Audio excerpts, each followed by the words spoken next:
Okay, going on to the next clip. This isn't about abortion on demand.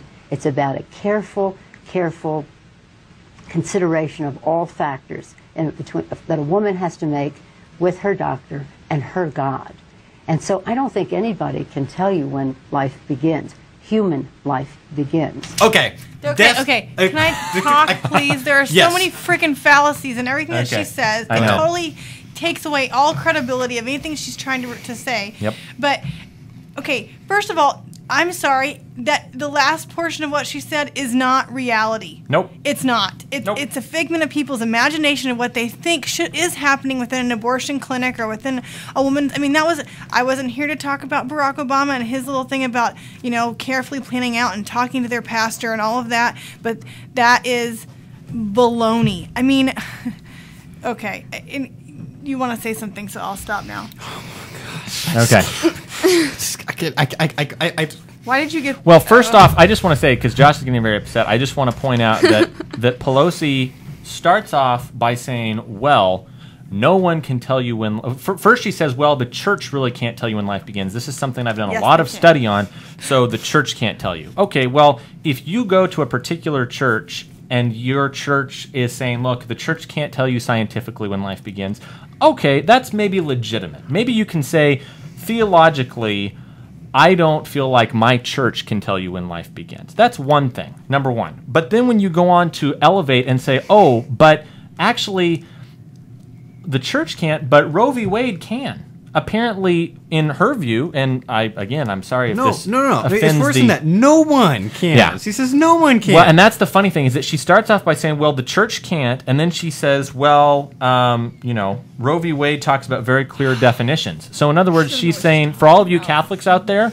apparently Nancy Pelosi thinks that the Supreme Court is higher authority than the Catholic Church. She thinks the Supreme Court is higher authority than God, apparently. Legal positivist, right? But even they don't know. I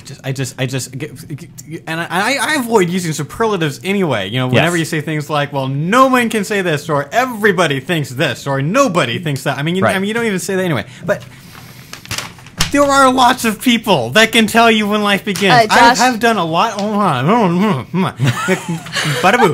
There are a lot of people have done a lot of research on this in the last 34 years. So you have a book here. I have. I've got lots of quotes here. I just want to prove once and for all that this is not. If you want to debate that whether philosophically a fetus has rights to personhood, has the same right to life that a woman in a crisis pregnancy, that's fine, and that is a deep philosophical debate. Scientifically, to say that no one can tell you when life begins is abjectly wrong. There is not one iota possibility that C is right, and I've got the proof. And so I'm just gonna blast through them. If you're in any college and you go to the textbooks, every college textbook.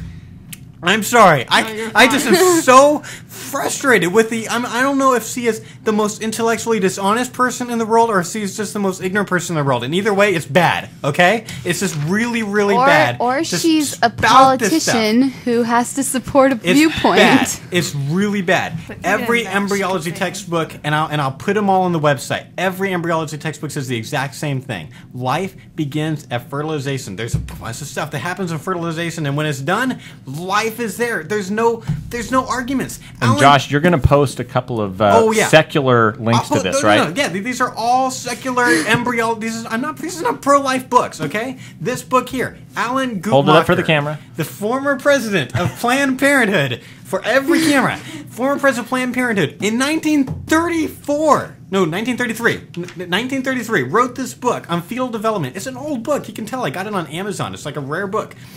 He said in the page 1 that not only does life begin at conception, but this seems so simple and evident to us that it is difficult to picture a time when it was not part of the common knowledge. He's basically saying that it's just so obvious. In 1933, it's just so obvious that I can't imagine a time when people didn't just know this. And they didn't have that great medical technology in 1933, and yet the Supreme Court 40 years later, and Nancy Pelosi, it's like 60 years later, 70, has the gall 75. to say that we don't know when life begins.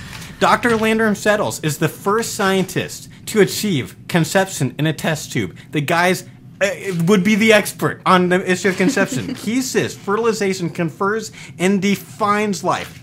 There was when was that? That was in the last 30 years. I don't know. I used to have them in Georgia. He's a little upset right now. There's a book. He wrote a book on the whole. It's called the I can't remember the book. I used to have it in Georgia. We need to get it for my office here. Click on the links. There will be a detailed I'll have the set link. of I'll have links. the link. There's even this has gotten brought into capitals. After 8 days of hearing, consisting of 57 witnesses, including world-renowned geneticists, biologists, and practicing physicians, the Senate Subcommittee of Separation of Powers concluded in a report published in 1981 the following. I quote, "The testimony of these witnesses and the voluminous..." I don't even know how to pronounce Voluminous. that word. Thank you. Voluminous submissions received by the subcommittee points to a clear conclusion.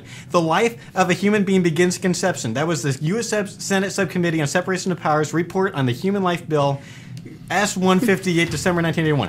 And I mean, it That goes was just on and before go on and Pelosi on. came into I've got dozens of doctors all saying the same thing. I am sorry. This is not a question. Nope. Well, Okay. and that whenever your position is weak, to retreat to the opinion, first off, after you give two wrong arguments, then to basically retreat to the position of, well, but nobody really knows anyway.